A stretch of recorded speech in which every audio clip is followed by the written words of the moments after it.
안녕하세요. 오늘 저희는 최근 사우디아라비아 리야드에서 열렸던 투자 정상회담 소식을 좀 깊이 파헤쳐 보려고 합니다. 여러분이 보내주신 블룸버그 기사를 보니까요, 도널드 트럼프 전 미국 대통령하고 사우디의 무함마드 빈 살만 왕세자가 발표한 투자 약속 규모가 와 정말 어마어마하더라고요. 네, 맞아요. 근데 뭐 1조 달러다, 600억 달러다, 또 어디서는 3천억 달러다. 숫자들이 막 뒤섞여서 좀 혼란스럽잖아요. 그렇죠. 그 숫자부터가 딱 정리가 안 되는 느낌이죠. 네. 그래서 오늘 저희 목표는 이 발표된 약속들, 이게 진짜 실체가 뭔지, 구체적으로 어떤 내용들이 오고 갔는지, 그리고 이게 미국이랑 사우디 관계, 또 사우디가 자체적으로 추진하는 그 비전 2030 있잖아요. 네네, 비전 2030. 거기에 어떤 의미가 있는 건지 그걸 좀 명확하게 파악해 보는 겁니다. 단순히 숫자만 보는 게 아니라 그 맥락을 한번 제대로 짚어보자는 거죠. 자, 바로 시작해 볼까요? 네, 좋습니다. 시작부터 그 1조 달러라는 숫자가 나왔는데 이게 정말 압도적이긴 하죠. 사우디아라비아 1년 전체 GDP랑 거의 맞먹는 규모니까요. 와, GDP 전체요? 엄청나네요. 네. 근데 말씀하신 대로 트럼프 전 대통령이랑 빈살만 왕세자가 언급한 1조 달러하고 네, 또 백악관이 공식적으로 발표한 건 600억 달러란 말이죠. 맞아요. 차이가 너무 크죠. 그리고 뭐 행사장 간판에는 3천억 달러 이상이라고 쓰여 있다고도 하고요. 그러니까 이 숫자들 사이의 차이가 꽤 크다는 게 이게 첫 번째로 좀 흥미로운 지점인 것 같아요. 그렇죠. 인 관계라던가 아니면 트럼프식 경제 외교라고 해야 할까요?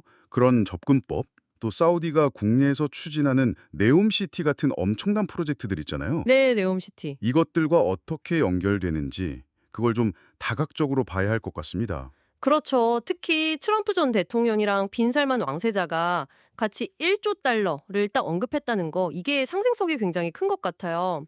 말씀하신 대로 사우디 GDP 규모랑 맞먹는다는 점만 봐도 그렇고요.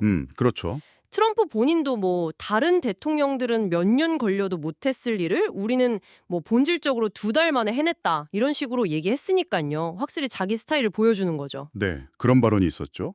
근데 그럼 백악관 발표는 왜 600억 달러였을까요? 이 차이는 좀 어떻게 봐야 할지 좀 궁금하네요. 음, 그게 이제 트럼프 전 대통령이 외국인 직접 투자, 그러니까 FDI 유치를 굉장히 중요하게 생각하고 또 스스로를 협상의 달인처럼 이렇게 포지셔닝 하려는 경향이 있잖아요. 아, 네, 그렇죠. 그런 맥락에서 보면 1조 달러라는 숫자는 좀 뭐랄까 상징성을 극대화한 수치일 수 있다는 거죠. 실제 계약된 것뿐만 아니라 앞으로 가능성이 있는 것까지 다 포함해서요. 아, 약간 희망사항까지 다 넣어서? 그럴 수도 있다는 겁니다. 그리고 사우디 쪽 분석가 그 알리 시아비 같은 경우는 이런 발표가 단순히 돈의 액수보다는 양국 관계를 더 튼튼하게 만드는 어떤 정치적인 의미가 더 크다. 이렇게 해석하기도 하고요. 관계 강화 측면? 네. 더 크게 보면 그 스티븐 쿡이라는 외교관계위원회 연구원이 지적한 것처럼 걸프 지역 부자 나라들의 그 막대한 국부 펀드 있잖아요. 네, 오일머니. 네. 그걸 이제 미국 안으로 투자하도록 끌어들이려는 그런 트럼프식 경제 외교의 한 모습으로도 볼 수 있다는 거죠. 그러니까 실제 계약된 거, 앞으로 할 수도 있는 거, 뭐 그냥 희망사항, 이런 게 다 좀 섞여 있을 가능성이 높다고 봅니다. 그렇군요. 단순한 숫자가 아니라 여러 정치적, 외교적 계산이 깔린 발표다 이런 말씀이시네요. 그럼 이제 구체적으로 어떤 약속들이 오갔는지 그걸 좀 자세히 들여다볼 필요가 있겠어요. 백악관 자료를 보면 분야가 정말 다양하더라고요. 네, 꽤 여러 분야에 걸쳐 있죠. 우선 눈에 딱 띄는 건 역시 국방 분야인데요. 약 1,420억 달러 규모의 미국 무기 판매가 포함되어 있다고요. 1,420억 달러. 와, 이것도 엄청나네요. 네, 뭐 최첨단 장비부터 시작해서 공군력 증강, 해상 안보 강화, 또 정보통신 서비스까지 아주 포괄적인 내용이라고 합니다. 그리고 기사에서 그 트럼프 전 대통령이 탄 네오포스 1이 착륙할 때 사우디 F스포 전투기들이 옆에서 쫙 호위 비행을 했다는 묘사가 있었잖아요. 아, 네. 그런 장면이 있었죠. 그런 게 딱 이런 국방 협력의 어떤 상징성을 보여주는 것 같아요. 네, 맞습니다. 국방협력은 뭐 전통적으로 미국하고 사우디 관계에서 굉장히 중요한 축이었으니까요. 이번에 이렇게 대규모 무기 판매를 약속했다는 건 그 관계를 다시 한번 확인하고 더 강화하려는 의도로 봐야겠죠. 그렇죠. 특히 이게 단순히 무기만 파는 걸 넘어서 뭐 기술 이전이라든가 공동 훈련 같은 더 포괄적인 협력으로 이어질 가능성도 좀 주목해 봐야 할 것 같습니다. 그렇겠네요. 국방 말고 다른 산업 분야들도 꽤 있는데요.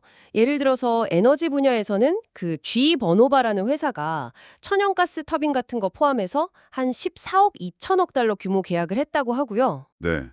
GE 버노바. 또 항공 분야에서는 보잉이 사우디 항공기 리스 회사인 에비리스의 737-8 여객기를 한 48억 달러어치 팔기로 했다고요. 이런 계약들은 또 어떤 의미가 있을까요? 음, 에너지하고 항공우주 분야. 이것들은 사우디가 그 비전 2030 있잖아요. 석유 의존도를 낮추고 경제를 다각화하려는 거. 네, 핵심 분야죠. 네, 그 국가 개혁 플랜의 핵심 동력으로 삼고 있는 분야들입니다. 예를 들어 GE의 천연가스 터빈 같은 경우는 사우디 내 발전 능력을 늘리는 데 꼭 필요하고 이건 또 네옴시티 같은 대규모 신도시 개발에도 중요하거든요. 아, 그렇죠. 전기가 많이 필요하겠네요. 네. 그리고 보잉과의 계약은 사우디를 중동의 어떤 항공 허브로 만들려는 그런 야심하고도 연결이 됩니다. 그러니까 단순한 거래라기보다는 좀 더 전략적인 의미가 담겨 있다고 봐야죠. 그렇군요. 기술 분야 투자 규모도 이게 상당하던데요. 구글, 오라클, 셀즈포스, AMD 같은 미국의 뭐 빅테크 기업들하고 사우디의 데이터볼트라는 회사가 양국에 걸쳐서 총 8천억 달러를 투자하기로 했다고요. 8천억 달러? 기술 분야에만요? 네. 근데 여기서 특히 좀 흥미로운 게 사우디 회사인 데이터볼트가 미국 안에다가 인공지능, AI 데이터 센터랑 에너지 인프라를 짓는데 2천억 달러를 투자하겠다고 딱 명시를 했어요. 이건 좀 어떻게 봐야 할까요? 아, 그 점이 정말 흥미로운 대목입니다. 그러니까 사우디가 단순히 미국 기술 기업에 투자를 받는 걸 넘어서 직접 미국 안에 있는 첨단 기술 인프라에 투자를 한다는 거잖아요. 네, 그렇죠. 사우디 돈으로 미국에 짓는 거죠. 네, 이건 상당히 주목할 만한 변화라고 봅니다. AI나 데이터 센터는 앞으로 미래 산업의 핵심 기반 시설이 될 텐데 사우디가 여기에 투자함으로써 단순히 뭐 자본 수익만 노리는 게 아니라 기술 접근성이라던가 인력 교류, 더 나아가서는 자기 나라 안에 기술 생태계를 만드는 데도 긍정적인 영향을 기대하는 걸로 보여요. 아, 양방향으로 기술 협력을 하겠다. 이런 거군요. 그렇죠. 그런 성격이 좀 더 강해지는 거죠.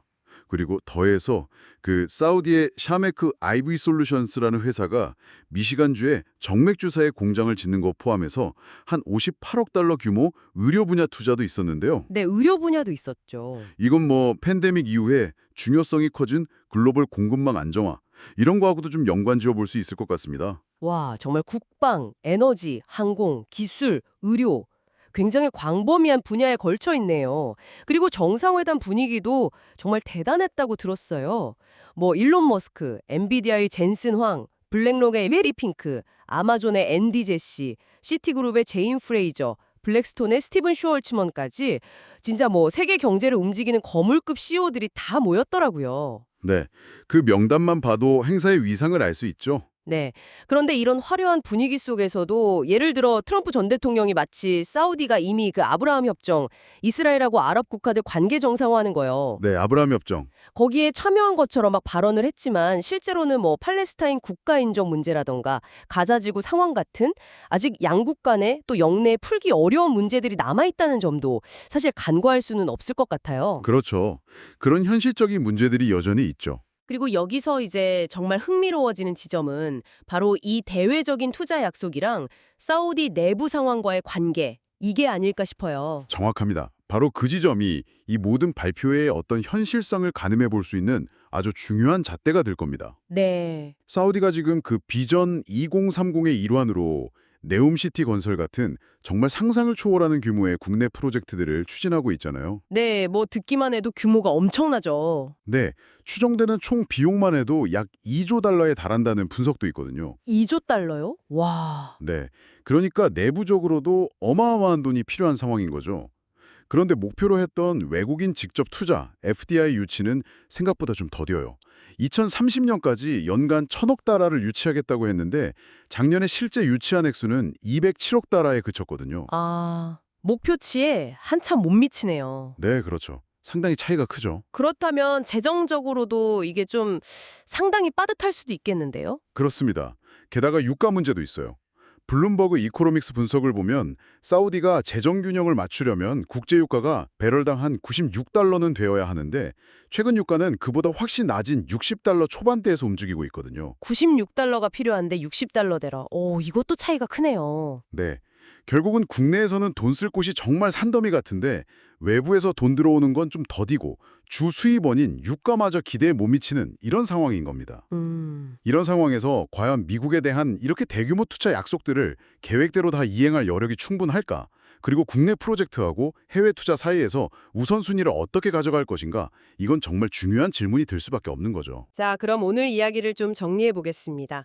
이번 사우디 투자 정상회담에서는 액수를 둘러싼 논란은 좀 있지만 어쨌든 기록적인 규모의 투자 계획들이 발표가 됐습니다. 근데 규모 자체는 정말 컸죠. 네.